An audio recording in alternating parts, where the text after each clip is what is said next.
Salut les vaillants, salut les vaillantes. Je suis ravie de vous retrouver aujourd'hui sous ce ciel de nouvelle lune en taureau. Une nouvelle lune qui se formera le 27 avril 2025, donc dimanche qui arrive, à 21h32, heure de Paris. Donc, nous allons voir dans cette vidéo les invitations, les leviers, les challenges de cette nouvelle lune en taureau qui, je dois vous l'avouer, m'a impressionné au niveau cohérence et concordance symbolique en synchronicité. Donc, j'ai tiré quelques cartes, nous irons le voir à la fin. Nous allons de suite déjà faire un état des cieux symbolique, une analyse globale de cette nouvelle lune en taureau. Et si vous voulez aller plus loin, je propose des ateliers sur Instagram. Et sinon, vous pouvez réserver une consultation spécialisée sur l'analyse de cette nouvelle lune, une autre pleine lune, l'étude de votre thème, révolution solaire, transit synastrie. J'ai refait mon site à neuf. Allez jeter un petit coup d'œil. Donc, déjà, nous venons de passer la saison du bélier. Et le bélier, c'est l'émergence de soi. Alors que le taureau, c'est l'édification de soi. Nous sommes dans le premier signe de terre. Donc, nous venons édifier, mettre en forme, être dans la matière, en analogie notamment à notre corps. Et déjà, premier truc qui m'a impressionné, c'est que en numérologie, on tombe sur le chiffre 4. 4 dans le tarot, c'est 4 murs dans la maison, il n'y a pas plus carré qu'un 4, donc c'est l'empereur qui est assis sur son trône, le bouclier posé, il n'est pas en situation de défense parce qu'il sait que les frontières de son royaume sont bien gardées. Donc vous voyez déjà dans cette idée d'édification, en plus la sécurité, il y a bien un terme qui va bien au taureau, c'est la sécurité. Donc édifier sa sécurité, sa souveraineté, n'oublions pas, on va le voir, mais nous avons du monde en lion, nous avons du monde en verseau. Donc édifier, souveraineté, déjà, paf, je calcule en numérologie. Le 4 tombe, mais pour arriver à 4, le calcul numérologique m'a amené un 3 et un 1. Donc le 3, c'est l'impératrice, et le 1, c'est le mat. Donc on voit que tout du moins nous sommes invités à prendre ce qui est déjà là, des valeurs héritées, l'éducation, des,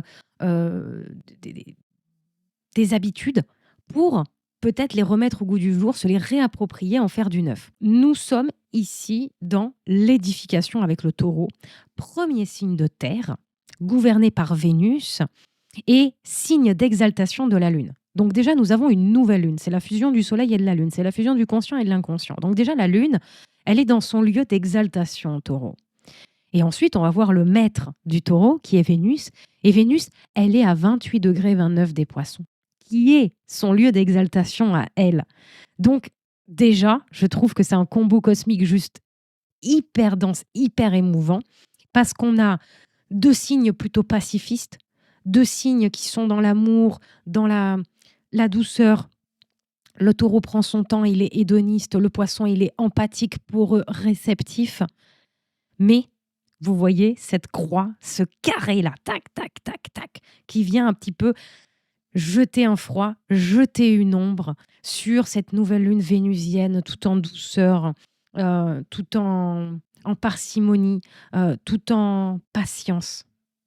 Donc, comment on peut analyser ça, et comment surtout on peut, grâce à l'astrologie, déceler les challenges et observer les leviers qui nous sont proposés pour pouvoir surfer sur la vibe et profiter de ces énergies qui nous sont envoyées. Donc nous sommes dans un signe bâtisseur et nous sommes invités à édifier notre réalité. Si le taureau est relié au corps, au concret, au palpable, son ami opposé complémentaire, le scorpion, est lui relié au subtil, à l'intangible, à l'impalpable. Donc nous voyons que cette nouvelle lune est ascendant scorpion. Donc nous avons vraiment la croix fixe, scorpion, taureau, lion, verseau, qui est sous les feux des projecteurs. Donc nous sommes dans cet axe taureau-scorpion qui est l'axe de la juste perception des choses. C'est l'axe de la vie et de la mort, ce duo qui permet la perpétuation de l'existence. Et justement, perpétuer, pérennité, finitude, obsolescence sont des mots qui nous sont invités à méditer, à réfléchir, à se se positionner vis-à-vis de ces mots-là. Une petite fun fact, je n'avais plus d'encre dans mon stylo saturnien, quand j'ai pris des notes de manière intuitive, donc j'ai dû prendre ce stylo et j'étais en train d'écrire et là, vous voyez, truc tout con, heu, il y a le mot «permanent». Je ne sais pas si vous allez voir si le focus va se faire, mais bref, faites-moi confiance. Il y a le mot «permanent» qui qui était là. Donc ça m'a fait rire parce que j'étais justement en train d'écrire, perpétuer, pérennité, finitude, obsolescence et là je vois, ce truc avec marqué permanent. Donc cette nouvelle lune nous invite à nous questionner sur la notion de changement et d'évolution. Nous sommes invités à une renaissance, mais nous sommes face à nos résistances. Nous sommes ici entre le soi d'hier, d'il y a 5 ans, d'il y a 10 ans, et ce qui demande à germer en nous, ce qui demande à faire ses racines, nous sommes en taureau, hein, en nous, pour sûrement éclore demain en gémeaux. Donc nous sommes dans cet espace concret et l'invitation, c'est de voir en quoi notre corps, notre environnement, ce qui est palpable, ce qui est manifesté déjà dès lors, en quoi ça peut soutenir notre révélation, notre révolution à nous-mêmes. Et là, je suis du coup allée voir le symbole sabian correspondant au 7e degré de, du taureau. Et alors là, j'étais sur le cul. Une femme samaritaine vient puiser de l'eau au puits, retour aux sources anciennes de l'être, rencontre de la tradition et du créatif pour une nouvelle évolution. Alors là, j'ai envie de dire, on s'arrête là, on a tout là. C'est bon, j'ai pas besoin d'en dire plus. Le symbole sabian du 7e degré du taureau nous dit ça. Et je veux dire, le retour aux traditions, faire du neuf avec du vieux, on l'a. On l'a avec l'empereur, les traditions. On l'a, faire du neuf avec le côté créatif. Donc, petite fun fact là aussi avec le symbole sabian qui nous met là-dessus. Et ce qui est intéressant, c'est que l'axe taureau-scorpion peut être un axe qui nous pousse à l'obstination, où on est têtu.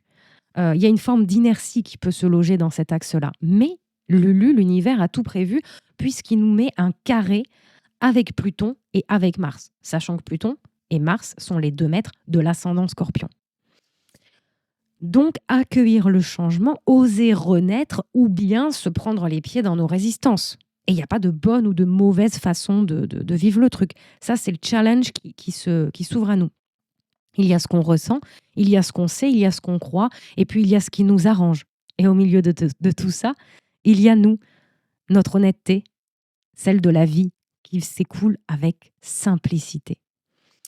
J'aime bien cette phrase et elle a tout à fait sa place dans cette nouvelle lune. La seule constante immuable de l'univers est celle du changement. Donc, que nous manque-t-il dans ce signe du taureau qui est relié à la richesse? Qu'est-ce qui nous freine avec ce carré Pluton-Mars? Nous sommes dans cette croix fixe, donc il y a beaucoup de résistance. On va en capter certaines et d'autres vont nous échapper.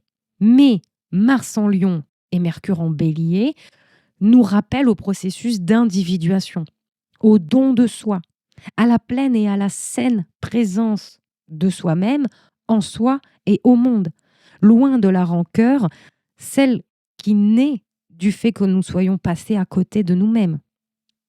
Il y a une idée de frustration, il y a une idée de positionnement à un moment donné, et ça on va le voir avec les cartes à la fin, mais il y a une idée où nous devons choisir si nous renaissons ou si nous résistons. Et les deux fonctionnent de pair. C'est parce qu'il y a des résistances qu'on peut capter là où il y a un levier à lever. Malheureusement, je ne peux pas vous dire dans votre vie comment ça va se passer ici. Pour ça, il faut se voir en consultation. Donc les images qui me sont venues en écriture un peu intuitive, bien sûr, c'est l'oisillon qui sort de son nid ou qui casse sa coquille, mais c'est aussi la chenille, quand elle devient papillon. Elle doit perdre ses réflexes de chenille. Elle s'ouvre à son potentiel qui est là en puissance et à un moment donné, c'est le moment. Et si elle garde ses réflexes de chenille, ça va être compliqué pour elle de vivre sa phase papillon, sachant que la perception du monde, d'elle-même et de la vie change radicalement si on est une chenille ou si on est un papillon. On ne voit pas le monde pareil du tout. Donc, je trouvais l'image qui était plutôt percutante dans cette idée de juste perception des choses et de changer de perception des choses, sachant que l'axe taureau-scorpion nous met là-dedans et que le taureau nous relie éminemment à notre corps. Donc, qu'est-ce qu'il nous dit En quoi on se force à faire quelque chose Il y a un exemple qui me vient avec cette idée de tradition et puis de refaire du neuf avec du vieux, de se réapproprier avec cette question d'habitude. Pourquoi je réitère les mêmes habitudes? Les habitudes, elles peuvent nous rassurer, elles peuvent faire partie de notre structure, hein. On a quand même Vénus, maîtresse de cette nouvelle lune, conjointe Saturne, conjointe de Nord, en Poisson.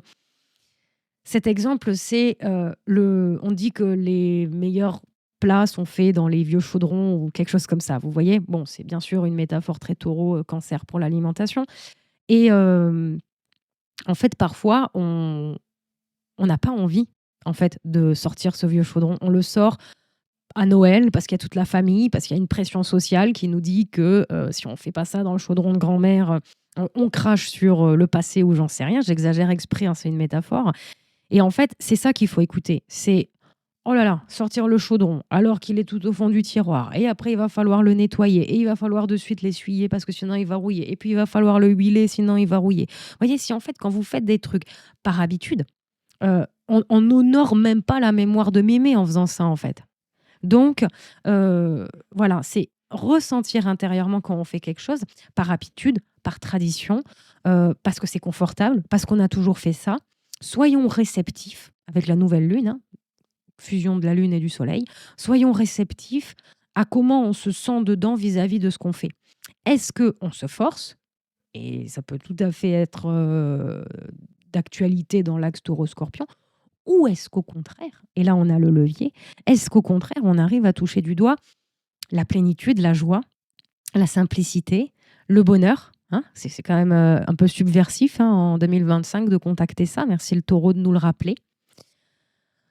Donc, on est dans cette croix fixe qui nous invite à acter, à faire, à poser des intentions, à se positionner entre renaissance et résistance, hein. On pense à l'empereur aussi, qui a ses frontières bien gardées. Et donc, se rappeler qu'aussi brusque, déroutant, déstabilisant, voire fatigant puisse être le changement, l'actionner, le vivre et l'incarner dans notre quotidien, jusque dans nos cellules, eh bien, nous pouvons le faire avec plaisir, avec amour, avec joie, avec allégresse. Face à une habitude, certes sécurisante, observons où commence la lassitude et où le plaisir et l'exaltation de faire s'expriment. Donc certes, on fait les meilleurs plats dans les vieux chaudrons, mais parfois, on peut ne pas avoir envie, ne pas se forcer, ne pas être obligé par un rituel, une convention extérieure. Et qui sait, s'il faut, au repas de famille, paf, on ne le sort pas. Et puis 2 jours après, on se fait un petit plat que pour nous, avec le chaudron de mémé. Et là, on pense à elle. Et là, on est avec elle. C'est pas jeter à la poubelle ce qui est ancien, attention, hein. Vous voyez la nuance. Donc, le permanent ne doit pas entacher notre engouement. Faire parce qu'on a toujours fait, ça peut être hasardeux, compliqué et très fatigant sous cette nouvelle lune qui nous invite au changement, à observer nos résistances et à renaître dans une forme 2.0 comme tous les ans quand il y a une nouvelle lune en taureau, une pleine lune en scorpion. Mais plutôt faire parce que ça nous fait kiffer. Pas faire parce qu'on a toujours fait, mais faire parce que ça nous fait kiffer. Donc, n'oublions pas ou rappelons-nous, parce qu'on a quand même un carré Pluton-Mars qui jette une ombre qui est complètement contradictoire avec cette nouvelle lune de plénitude, de prends ton temps, etc. Donc, à ralentir, prendre son temps, n'oublions pas, hein, la nouvelle lune est quand même en taureau, même si elle se prend des trucs dans la tronche. Nous sommes en train de changer de peau, nous sommes en train de renaître, d'évoluer, nous sommes en train de nous désidentifier du révolu et d'accueillir, de faire place à notre version 2.0. Donc, préparons le terrain, notre corps, notre foyer, notre maison, notre quotidien. Réaménageons notre environnement pour se réapproprier des parts de soi en sommeil, celles qui ne demandent qu'à raciner pour demain éclore. L'action peut être brute de décoffrage, ça peut être violent, ça peut être troublant, mais l'exemple qui me vient avec justement ce truc de réaménager son environnement et cette idée en fait de lucidité et d'honnêteté sur les bâtons dans les roues qu'on peut se mettre. Pareil, je prends toujours des exemples bateaux pour que ça puisse résonner au plus grand nombre. C'est par exemple, vous voulez vous remettre au sport, à la muscu, et en fait, tout votre attirail de sport, il est dans le cagibi, dans un coin de la pièce, tout au fond, bloqué par des cartons.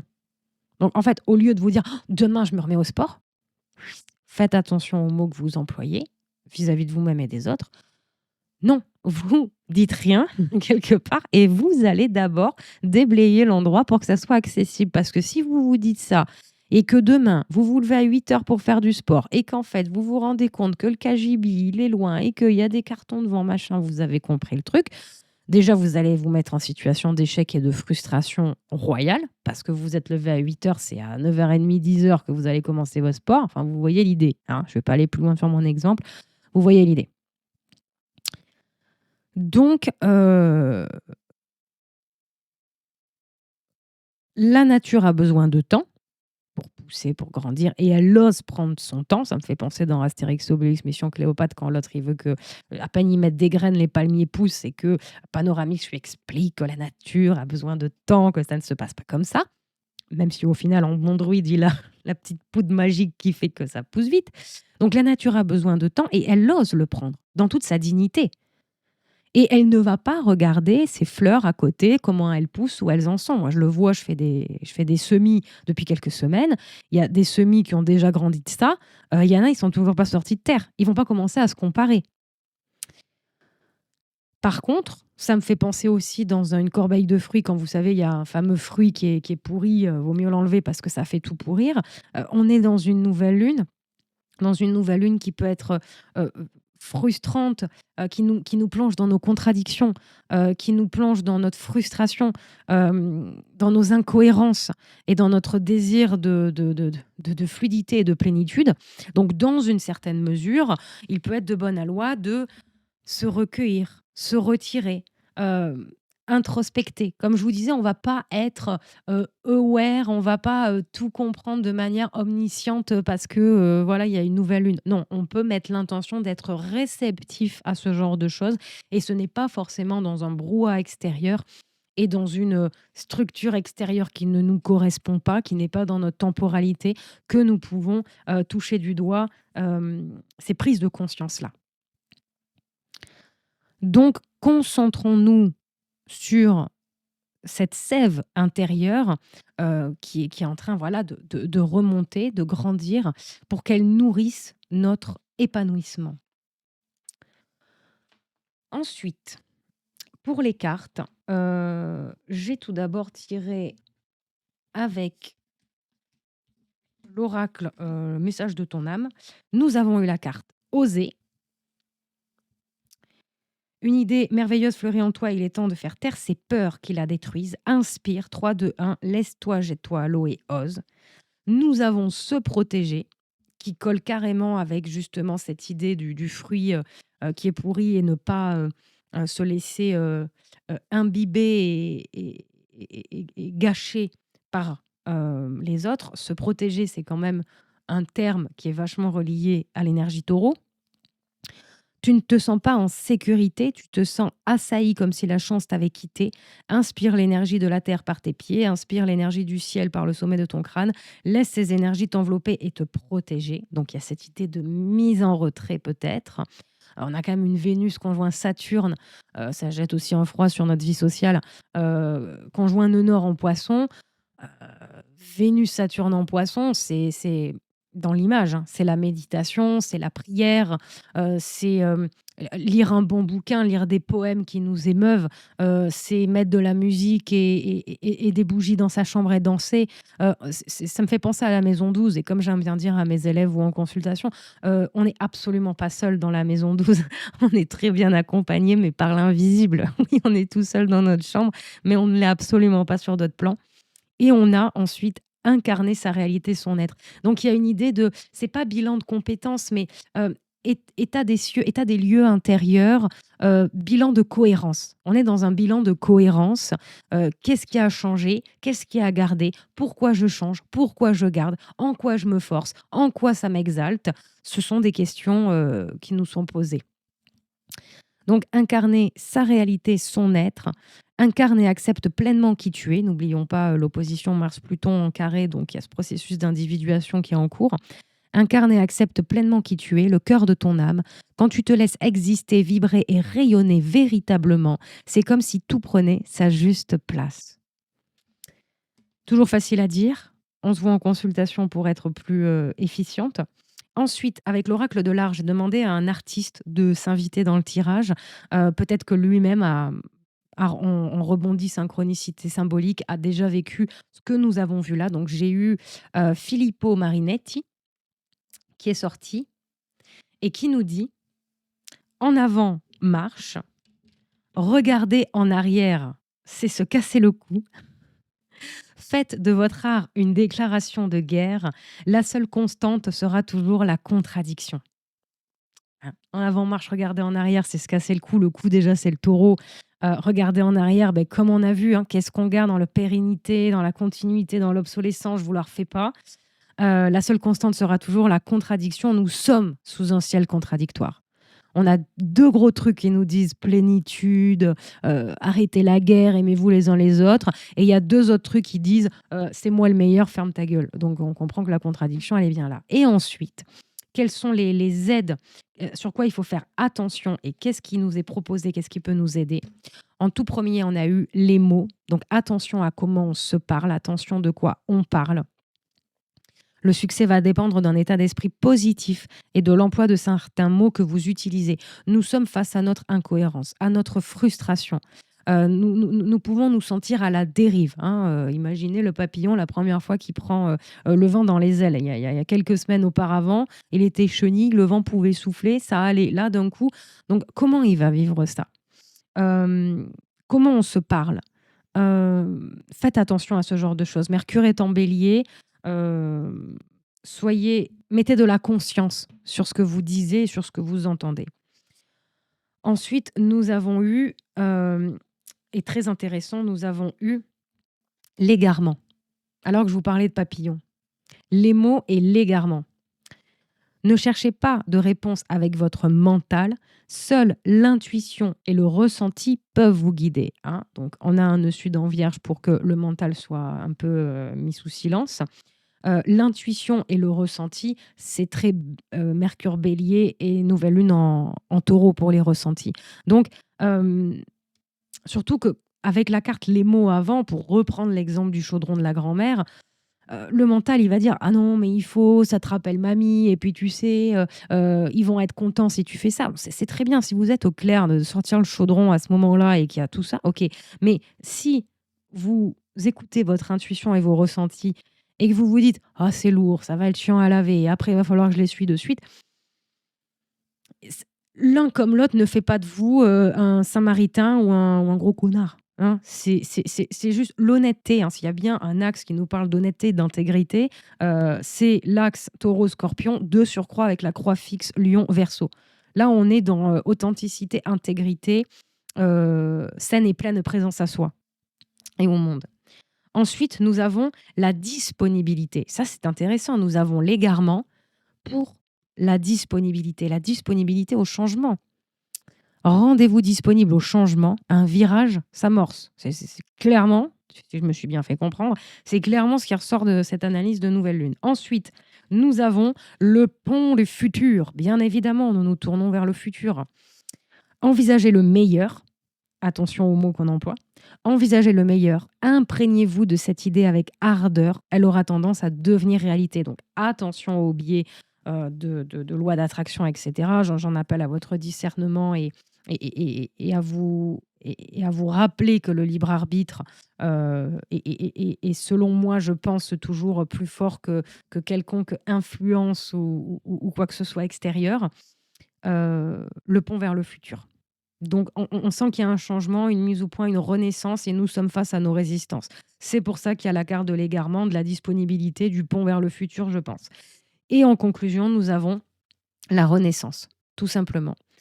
La renaissance, c'est le moment de libérer votre joyau intérieur. Sachant que nous sommes actuellement en train de parler d'une nouvelle lune, bien évidemment, la pleine lune en scorpion va propulser les choses, va nous aider à mettre tout ça en place aussi. Et après la nouvelle lune en taureau, la lune va continuer d'avancer. Elle va se coltiner la conjonction à Mars en lion opposé Pluton. Tout ceci, il va y avoir plusieurs actes. Là, on voit en global tout ce qui est en germe, en puissance, symboliquement, dans cette nouvelle lune. Donc voilà, mes chers vaillants, j'espère que ça vous a plu, que ça vous a parlé, que ça vous a intéressé. N'hésitez pas à mettre des pouces en l'air, à partager la vidéo, à commenter, même un petit rébut en smiley. Ça fait toujours plaisir à Bibi et ça participe au bon fonctionnement de l'algorithme, machin, bidule. Je vous remercie pour votre présence, pour votre fidélité, pour vos réservations de consultation, pour votre écoute. Je vous dis à tout bientôt là-haut, les vaillants. Bis cosmique sur vos tronches.